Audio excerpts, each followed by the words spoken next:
네, 여러분 안녕하세요. 취신남의 안정영입니다. 28번째 시간이네요. 오늘도 빠르게 기사 훑도록 하겠습니다. 첫 번째 기사입니다. KB금융그룹. 우리가 지난번 시간에 신한금융그룹 봤는데 이번에는 KB금융그룹이네요. 둘이 라이벌이죠. 자, 땡 하나로 소비 패턴을 파악하도록 할 것이다. 땡 하나, 한 글자 뭐겠습니까? 바로 앱이겠죠. 고객이 앱 하나로 소비 패턴을 파악하도록 하겠다. 윤종규 KB금융회장 특명이라고 하네요. 독일의 N26 벤치마킹에서 모바일 앱 리브 똑똑의 뱅킹 외 서비스 제공 추진한다. 첫 번째 단락만 좀 볼까요? KB국민은행이 독일의 카카오뱅크로 불리는 모바일 뱅크 N26 따라잡기에 나섰다. 특정 은행 모바일 애플리케이션만으로 모든 은행 계좌에서 결제, 송금을 할 수 있는 오픈뱅킹 도입을 앞두고 모바일 플랫폼 고객을 최대한 확보하기 위해서다. 요것만 좀 볼까요? 기존 은행 앱에서는 은행 계좌로 지출한 금액 따로 또 카드로 결제한 금액 따로 분류되는데 N26은 둘을 한꺼번에 실시간으로 모아서 보여준다. 그러니까 통합 플랫폼으로 우리가 인식하면 되겠네요. 또 AI가 사용자 지출 내역을 자동 분석해서 식비 몇 프로, 쇼핑 몇 프로를 사용했는지 그래프로 한눈에 보여준다. N26이 주거래 은행이라면 은행 앱은 클릭 몇 번만으로 본인 생활을 알아서 관리해주는 진정한 생활 플랫폼이 되는 것이다 라는 내용입니다. 신한과 약간 좀 다른 그런 측면을 가지고 있고요. 어찌됐건 핀테크 또는 테크핀이라는 얘기도 여러분 들어보셨는지 모르겠는데 금융에 있어서의 어떤 IT 서비스를 결합한다라고 하면 이전에는 어렵고 복잡했던 금융을 조금 더 단순하고 쉽게 만든다는 개념으로 가시면 좋을 것 같고요. 그런 어떤 트렌드로 생활 플랫폼을 만들어 놓는다라는 개념으로 이해하시면 될 것 같습니다. 다음에 두산입니다. 두산. 한국의 제조업 위기 극복은 바로 디지털 전환이 해법이다. 이쪽은 계속 이제 요거 얘기하고 있어요. 두산은. 자, 이현순 주식회사 두산 부회장입니다. 고객 경험, 시장 요구 이거에 따라 민첩하게 제품 설계에 반영해야 된다. 디자인 싱킹이 필요한 시점이고 제조부터 서비스까지 융합, 제조업 부가가치를 높여야 된다. 한국 제조업의 위기를 디자인 싱킹으로 극복해야 된다. 이 디자인 싱킹은 그렇다고 한다면 디지털 전환, 그것이 하나의 솔루션이 될 수 있다라는 내용입니다. 디자인 싱킹이란 고객의 경험과 시장의 요구 등을 모두 설계에 녹아들 수 있도록 적용하는 사고, 좀 어렵네. 3D 프린팅을 활용해 애자일한 방법으로 빠른 시간 안에 테스트하면서 소비자가 원하는 제품을 시장에 발빠르게 출시하는 것이 디지털 전환의 핵심이라는 설명이라고 합니다. 관련된 내용 좀 읽어보시고요. 다음에 이제 4차 산업혁명으로 갑시다. 데이터를 확 풀자, 정의선 개방형 혁신 가속화. 현대차는 계속 이 기사 나올 겁니다. 일하는 문화 혁신 이어서 R&D도 개방 협력 강조. 서울 인천시와 데이터 공유, 새로운 서비스 모델 개발. 사진 좀 바꾸지. 데이터를 확 풀어야 한다. 그래야 새로운 서비스 시장이 열리고 기업의 사회적 역할도 커진다. 외부와 개방 협력을 중시하는 정의선 현대차 수석 부회장의 원칙이 데이터 개방 등 R&D 영역에서 새로운 가치를 창출하고 있다. 요걸 좀 볼까요? 공공 편의성을 높이는 현대차의 데이터 개방. 예전엔 데이터를 다 본인들 거니까 감췄잖아요. 근데 그것들을 이제 개방한다는 거죠. 서울시 도로 유지 보수 효율화, 커넥티드카 주행 데이터 서울시와 공유. 현장 도로 불량 상태 감지 데이터 기반, 서울시 감지 데이터로 즉각적 보수 대응, 시민을 찾아가는 인천 대중교통 서비스, 인천시와 주문형 모빌리티 추진한다고 하네요. 스마트시티 플랫폼 개발한다. 국내 스타트업 코드 42와 협업한다라고 하는 그런 내용들입니다. 개방형 플랫폼을 지향한다라고 하는 관점에서 내용을 좀 보시고요. 현대차는 또 워낙에 많은 기사들이 나오니까 그거에 대해서 파악하시면 좋을 것 같습니다. 다음 네 번째, 이커머스 산업 티몬 나왔죠. 티몬이 단순한 쇼핑몰을 넘어서 이것이 되겠다고 합니다. 무엇이 되냐? 모바일 플랫폼 되겠다. 이건 다 모바일 플랫폼 되겠다고 하네. 약간 은행도 그랬고. 자, 이진원 신임 대표 인터뷰. 유튜브처럼 24시간 접속해서 맞춤형 쇼핑 정보 제공한다. 이거 괜찮은 것 같네요. 실시간 방송과 결합한 미디어 타임 커머스 등 공정한 플랫폼 구조 고민한다. 자, 티몬은 모바일 커머스 앱 가운데 체류 시간이 가장 길다. 팀원을 특정 시간대만 찾아서 보는 TV가 아니라 유튜브처럼 언제 어디서 들어와도 고객을 흥분시키는 대표적인 플랫폼 서비스로 만들겠다. 티모는 네이버 쇼핑을 거치지 않는 매출 비중이 최대 90%에 육박한다. 이렇게 이커머스 플랫폼 기업으로 생존을 하려면 자체 플랫폼 경쟁력을 계속 강화시켜 나가야 된다라고 합니다. 괜찮네요. 근데 전 사실 네이버 플랫폼으로 안 들어가면 안 들어가거든요. 팀원 여러분들 어떠십니까? 이건 괜찮은 아이디어인 것 같네요. 유튜브처럼 24시간 접속하게 만든다. 읽어보시고요. 다음 유통산업 갑시다. 온라인 상품 전성시대. 뭐가 색다를까요? 온라인 온리, 온라인 퍼스트 상품 전성시대다. 팔도 비빔면, 핵 불닭볶음면, 온라인 먼저 판매 대박났다. 2030 반응 실시간 확인 효과, 온라인 단독 상품으로 차별화, 스파 브랜드 할인도 3일 먼저 한다. 온라인 중심으로 간다는 거죠. 온라인 판매 상품이 진화하고 있다. 오프라인과 같은 상품을 온라인에서 가격을 낮춰 판매하는 게 초기 단계. 같은 상품을 더 빨리 편하게 받아보도록 배송하는 다음 단계를 거쳐 아예 온라인에서만 판매하는 단독 상품까지 다양해졌다라는 내용입니다. 관련된 내용. 그러니까 온라인 시장을 강화해야 되는 건 당연한 거고, 온라인에서만 파는 상품, 온라인에서 제일 먼저 파는 상품을 만들어낸다는 소리입니다. 다음에 면세점 산업으로 갈까요? 신세계 역발상 땡땡관 늘렸다. 바로 신세계 면세점이요. 어떤 관을 늘렸냐면 식품관을 늘렸대요. 면세점에서. 인천공항 탑승동의 알짜 위치, 효자품목 화장품 매장 대체했다. 이건 드리고, 신세계 면세점 인천국제공항점이 탑승동의 식품 매장을 늘렸다. 전통적인 면세점 효자품목 화장품 매장을 다른 곳으로 옮기고 여는 만큼 식품에 힘을 주겠다는 뜻으로 풀이된다. 신세계가 자꾸 식품 쪽에 신경을 많이 쓰네요. 공항 면세점은 해외 여행객이 한국에 대한 이미지를 형성하는 공간이라는 의미가 강한데 식품으로서 한국의 이미지를 강화하겠다는 전략이라고 설명했다고 하네요. 상품 구색도 해외 여행객이 선호하면서 한국 이미지를 각인시킬 수 있는 제품으로 갖췄다고 하네요. 대표적으로 신세계 푸드가 할랄 시장을 공략하기 위해 말레이시아 현지 시장에 내놓은 대박라면 고스트 페퍼 맛을 국내에는 신세계 면세점에서 처음 선보인다라고 얘기하네요. 관련된 전략 한번 어떻게 되는지 살펴보시죠. 다음에 국제경제 갈게요. G2 무역전쟁 승자는 여기라고 얘기해서, G2 무역전쟁 승자는 베트남이다. 중국 떠난 공장 유입에 수출도 급증한다. 세계의 공장을 노리는 베트남. 1월부터 4월까지 대미 수출이 40% 급증했다고 하네요. 휴대폰 2배, PC 78% 늘었다. 중국은 13% 뚝, 10년 내 최대네요.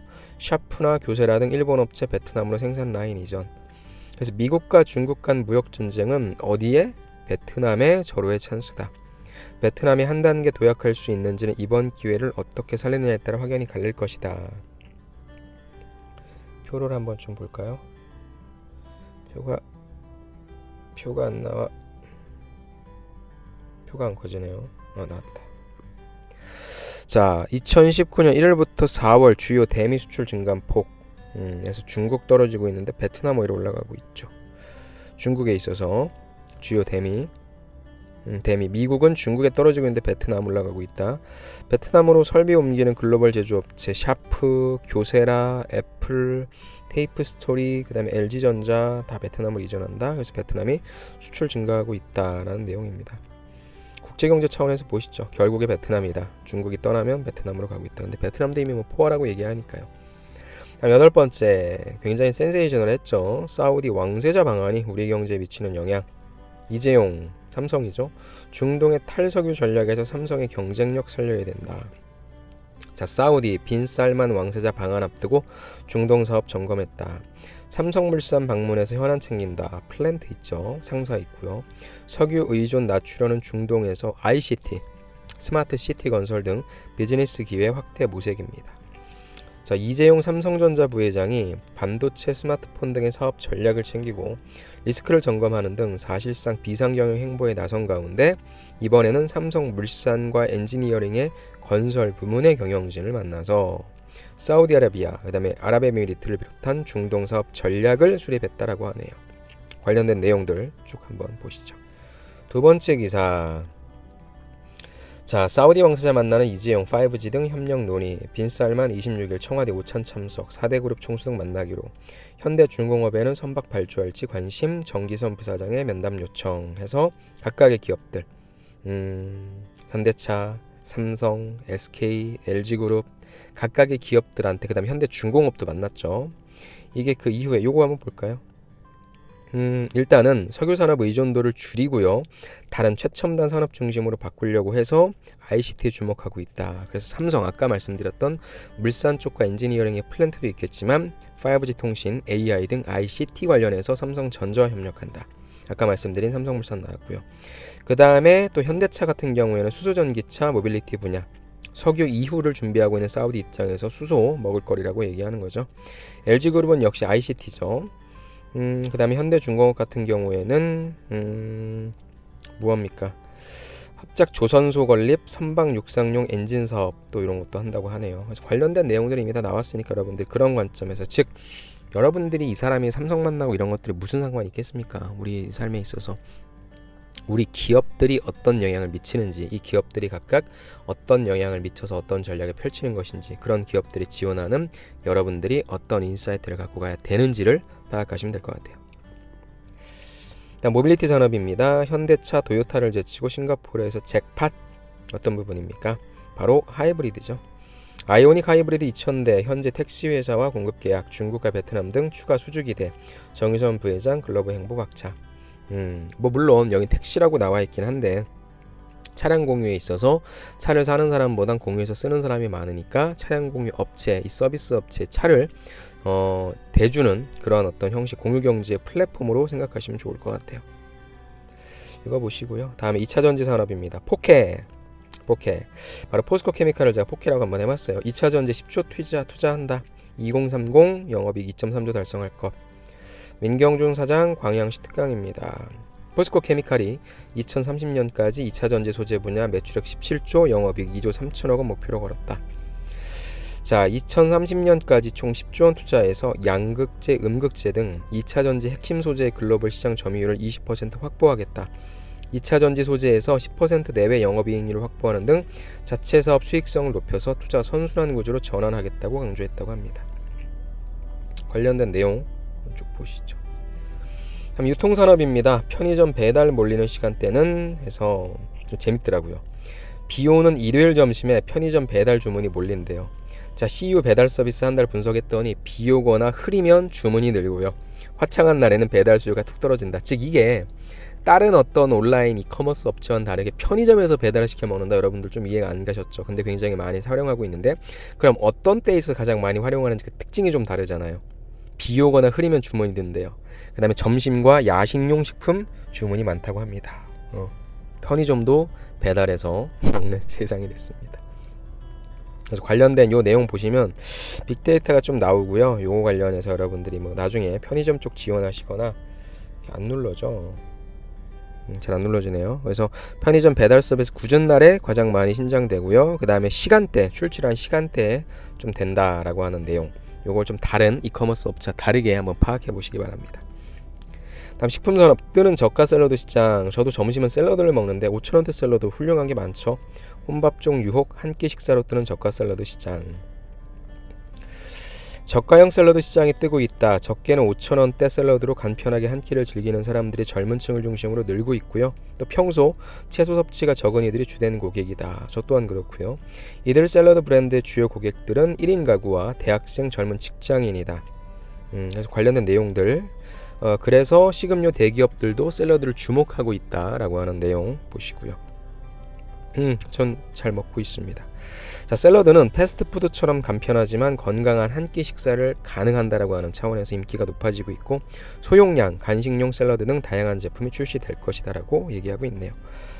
파악해 보시기 바라고요. 다음에 굉장히 또 많은 기사가 나왔죠. 이마트도 쓱 들어왔다. 밤을 잊은 새벽 배송. 신세계 ssg.com이 27일부터 서울 10개국 서비스, 김포에 전용 물류센터 마련했고요. 즉석식품 등 1만여 개 판매, 친환경 보냉병 무상 제공도, 이거 받으려고 이게 4만원짜리래요. 저도 한번 시켜봤습니다. 새벽 배송 시장 규모가 8천억 원 더 커질 것 같습니다. 마켓 권리 쿠팡과 정면 승부. 특히나 특히나 요거 화면이 안 커지네요. ssg.com과 마켓컬리와 쿠팡을 비교해 놓은 거 요거 있잖아요. 요것 좀 한번 여러분들 좀 보세요.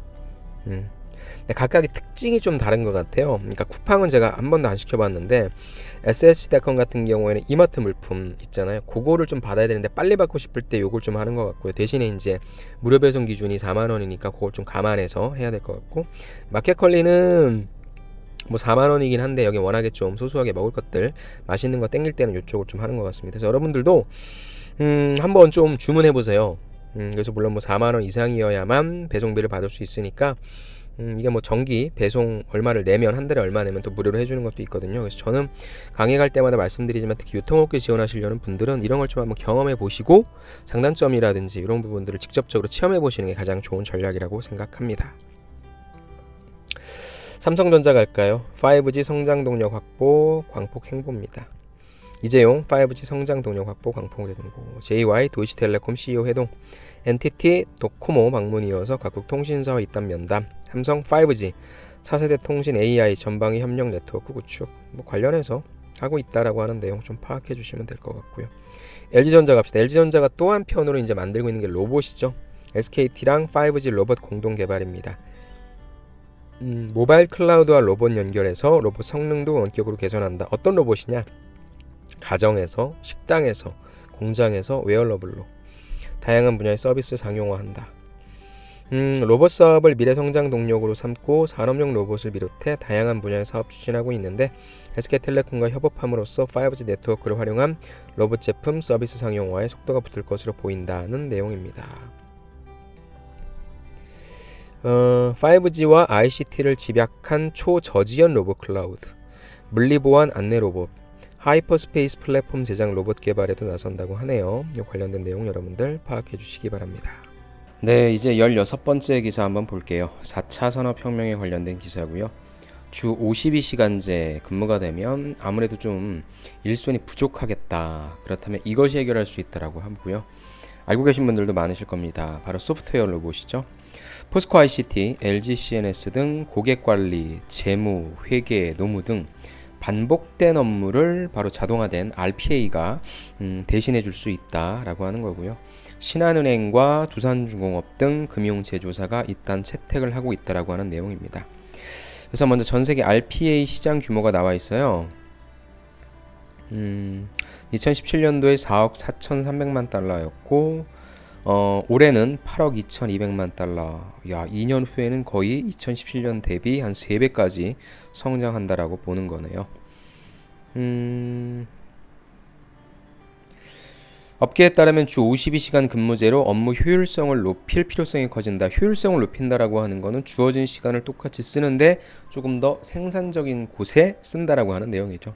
그러다 보니까 표준화된 규칙이 있는 반복 업무는 소프트웨어 로봇이 처리하는 RPA 이런 것이 확산되고 있다고 합니다. 신한은행, 하나금융그룹 등 금융권이 은행 업무에 확대 적용하는 방안을 추진하고 있다고 하네요. 은행 같은 경우에는 비대면 고객 대응, 고객 계약 관리, 카드사 신규 가맹점 등록에 RPA를 적용할 수 있고요. 기업의 재무회계, 인사관리, 노무 경영지원 분야도 활용이 가능하고요. 제조업과 서비스업에도 적극적으로 사용되는 사례가 늘고 있다고 합니다. 어떤 내용인지 조금 더 디테일하게 살펴보시기 바랍니다. 자, 이커머스 산업입니다. PB 키우는 이커머스라고 얘기해서 유통산업은 또 하나의 축이 꼭 빼놓을 수 없는 부분이 무엇입니까? 바로 이 PB 상품이죠. 쿠팡의 생수, 티몬의 홍삼. 제가 전국적으로 강의를 다니면서 다양한 생수를 만나게 되는데 처음에 이 탐사수죠, 이게 쿠팡 거. 이거 보고 좀 깜짝 놀랐어요. 무슨 삼다수 짝퉁을 이렇게 만드냐? 근데 쿠팡 거더라고요. 아무튼 유통업체. 왜 얘네들은 PB 상품을 만드는지를 파악해야 되는 거거든요. 첫 번째는 생필품으로 충성도를 높인다. 가볍게 자주자주 많이 사잖아요. 그럼으로써 자꾸 우리 쇼핑몰에 들어오게 만드는 충성 고객을 만든다. 두 번째, 유통 마진을 늘려서 적자를 줄인다. 직접적으로 제조하고 판매함으로써 우리가 직접 판매하니까 유통 마진 플러스 알파의 마진이 생기는 거잖아요. 그거죠.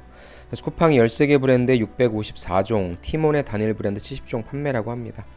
그래서 이커머스 회사뿐만 아니라 유통업체들은 PB 상품 계속적으로 신경 쓰고 있다 파악하시고 한번 살펴보시죠. 다음에 은행산업갑니다. 전국의 점포 7년간 몇 개 줄었을까요? 와, 927개 줄었다고 합니다. 인터넷 뱅킹이 크게 늘면서 오프라인 점포 고객 줄었다. 그럼 점포를 없앨 거야? 점포를 아예 운영을 안 할 거야? 그건 아닌 거죠. 젊은 층을 잡기 위한 특화 점포를 신설하고요. 신도시 등 대단지에는 지점 속속 열고 큰손 공략 위해서 부촌 공략도 치열하다는 내용입니다. 자, 이게 왜 안 커지지? 터치가 안 되나요? 자, 국민은행, 그러니까 요 특화 점포를 좀 보면 돼요. 국민은행은 1020 고객 위한 문화공간, 신한은행도 대학생 겨냥한 지점, 우리은행도 은행과 카페, 도넛 가게를 합친 어떤 이런 점포, 하나은행도 디자인 편집샵, 서점 등 문화 콘텐츠가 있는 컬처뱅크, 농협도 편의점과 은행을 결합했고, 기업도 은행 유휴 공간을 스타트업의 인큐베이팅 시설로 바꾼 IBK 창공 등 다양한 점포들이 나오고 있다. 그래서 요 내용 하나 보시고요. 두 번째 내용은 과연 은행 지점은 사라질까? 여러분들 이런 질문 받을 수 있을 거예요. 고령자 등의 취약계층 위해서 금융당국 과도한 폐점 제동 당연하죠. 또 점포 축소, 감원거리는 노조 반발도 중요한 변수이기 때문에 어떠한 입장인지 여러분들의 입장을 한번 정리해 보시는 차원에서 봐주시기 바랍니다. 다음 하이닉스 기사 오랜만에 나왔네요. 6세대 낸드로 기술벽 뛰어넘었다. 128단으로 쌓아올린 폰엔드 세계 첫 양산입니다. 5세대 낸드 8개월 만에 생산 효율을 40% 높인 기술을 선보였고요. 저장용량 1테라비트 최고 기업용 서버 시장 등 공략한다. 낸드 플래시 삼성전자가 1위, 하이닉스가 5위네요. 디램에서는 2위인데 근데 지금 뭐 워낙에 지금 반도체 시장이 안 좋아서 또 SK 하이닉스 같은 경우에 삼성전자는 메모리 기사는 거의 안 나오잖아요. 그렇죠? 메모리 기사 안 나오고 시스템 반도체 기사가 좀 많이 나오는데 참 SK 하이닉스는 그쪽을 해보고 싶은데 잘 안 나오는 것 같습니다. 아무튼 오랜만에 나왔으니까 좀 파악해 주시고요. 인사이트 브랜드 디자인 눈길보다는 무엇이 마음이 끌리게 하라. 브랜드 컨설팅의 강자이신 분이 말씀하셨대요. AI가 뚝딱 로고 만든다? 브랜드는 이미지 그 이상이다. 보여지는 것 그 이상의 마음, 고객과 감성적 연결되어야 된다 라고 얘기해서 마케팅 지원하시는 분들 BI 쪽, BM 쪽, 그 다음 디자인 지원하시는 분들이 좀 보이면 좋겠네요. 기업의 경영 철학을 보여주려면 단순해야 된다. 고객과 감성적 교류가 가능하려면 서체, 색상, 감각을 응축해내야 된다. 이렇게 해서 저기 비포 애프터가 있을 거예요 아마. 쭉 한번 읽어보십시오. 특히나 마케터이신 분들, 마케터를 지향하시는 분들. 삼성과 스타벅스가 눈에 확 띄죠. 스타벅스는 커피를 없앴죠. 아무튼 여러분들이 좀 보시면 마케터를 지원하시는 분들이 보시면 인사이트를 얻는 기사니까 꼭 한번 보시고요. 다음에 성장, 고객의 무엇을 잡으니 따라왔다, 마음을 잡으니 성공이 따라왔다. 인테리어 업체에 있는 집닭입니다. 여러분들 가정에 인테리어를 한번 해보신 분들은 정말 잘 느끼시겠지만 처음에 인테리어 들어갈 때는 막 좋아요, 막 싸게 해주고 이것도 해주고 저것도 해주고 다 좋다고 하는데 슬슬 고장이 나죠. 하자가 발생합니다. 고쳐달라고 하면 전화를 안 받죠. 그리고 차일피일 미루죠. 추가금을 요구하게 되죠. 이런 어떤 좀 문제가 있다 보니까 그런 어떤 소비자들의 불만을 파악해서 그런 것들을 좀 해결해 주겠다. 결국 뭐예요? 그게 마음을 잡는 거죠. 성공이 따라왔다. 여러분들한테 뭐 실내 건축 인테리어 지원하려고 건자재 쪽을 지원하는 분들만 보라는 건 아니고요. 영업이라고 한다는 측면에 있어 사람들의 마음을 잡는 것이 무엇인가. 첫 번째 단계는 어떤 부분에 있어서 사람들이 불편을 느끼는가를 파악하는 거. 두 번째, 그런 불편을 해결해 주기 위해서 어떤 솔루션을 제안할 것인가. 세 번째, 저는 솔루션을 한 번만 제안하는 건 의미가 없다고 봐요. 지속적인 사후 관리가 중요할 것 같습니다. 그런 관점에서 하나의 사례로 가져가십시오. 다음 취업 뉴스입니다. 문송하지 마세요. 소프트웨어 전사로 거듭나기. 삼성 사피죠. 청년 아카데미 6개월 성과. 제가 사실 여기를 좀 같이 공부를 하고 있어요. 제가 서울, 구미, 대전, 광주를 다 돌아다니면서 여러분들의 취업 역량에 관련한 부분을 제가 같이 고민하고 도움을 드리고 있는데 저도 다 만났던 분들이겠네요. 500명 중에 112명이 취업에 성공했다. 저는 여기 있는 분들은 솔직히 얘기해서 조금 눈빛이 좀 다른 것 같아요. 제가 다양한 곳들을 다니지만 아무래도 본인이 목적을 가지고 있고 그 다음에 또 어떻게 보면 수많은 경쟁자들과 함께 강의를 듣고 취업을 준비하는 부분이기 때문에 될 친구들은 좀 되는 것 같고요. 어디를 가는지. 제가 여기서 좀 드리고 싶은 메시지는 뭐냐면 여러분들이 지금 이 강의를 아니면 다른 어떤 취업 강의를 들으시는 그런 환경이 어떤 환경인지 모르겠는데 생각보다 굉장히 많은 곳에서 죽을 똥 쌀 똥 하면서 준비하고 있다라고 하는 점을 좀 말씀드리고 싶고요. 두 번째는 우리 문송합니다 나왔잖아요. 문과이신 분들, 그러니까 어문 계열, 인문 계열이신 분들이 취업이 사실 잘 안 되죠. 그렇다면 지금 어떤 부분에 있어서 소프트웨어적인 역량을 좀 기르라는 차원에서 한번 좀 말씀드리고 싶습니다. 사피 화이팅입니다. 마지막입니다. 모빌리티 산업 포드 유럽에서 1만 2천 명 감원. 자동차 회사, 글로벌 자동차 회사들이 감원하고 있다는 사실은 제가 추신남에서 많이 전해드렸습니다. 왜 감원하고 있는지, 유럽 전체 직원의 20% 전기차, 자율차 사업에 집중하기 위해서 감원하고 있다는 거죠. 차가 많이 안 팔려. 그런데 앞으로 기술 개발할 것은 많아져. 차라도 많이 팔린다면 매출액을 우리가 가지고 좀 투자를 할 텐데 그렇지 못하니까 감원이 발생할 거죠. 그리고 점점 자동화 공정으로 가면서 점점 그다음 자율주행차 쪽으로 가면서 부품이 많이 줄어들고 있겠죠. 그런 어떤 사회적 트렌드 감안한다는 거죠. 그럼 이게 현대자동차 쪽에 주는 어떤 교훈 인사이트는 무엇인가? 체질 개선인 것 같고요. 노조의 문제와 또 결부시켜서 어떻게 그럼 대응할 것인가? 계속 끌고 갈 것인가? 그런 부분에 있어서도 좀 전 이슈가 될 거라 생각합니다. 그런 차원에서 좀 봐주시죠. 자, 최신남 28번째 거를 좀 진행을 했습니다. 그래서 제가 이게 지금 7월 10일 오늘자에 다시 좀 수정을 하느라고 바꿨는데 조금 뭐가 있는 것 같아요. 뭔가 좀 찍어 놓으면 녹화가 안 되고, 사실 제가 지금 이것도 그래서 한 3번째 녹화하는 건데 빨리 끝내고 또 다음 편 추신남 찍어 놓은 게 있거든요. 그거에 이제 뒷부분 붙여야 되는 게 있어서 빨리빨리 찍어서 업데이트를 하도록 하겠습니다. 아무튼 이번 주에는 추신남을 다 정리를 해버리고요. 다음 주부터 본격적으로 여러분들과 함께 취업 원데이 데이 바이 데이로 한번 좀 진행을 해보도록 하겠습니다. 오케이, 수고 많으셨고요. 다음 시간에 찾아뵙겠습니다. 감사합니다.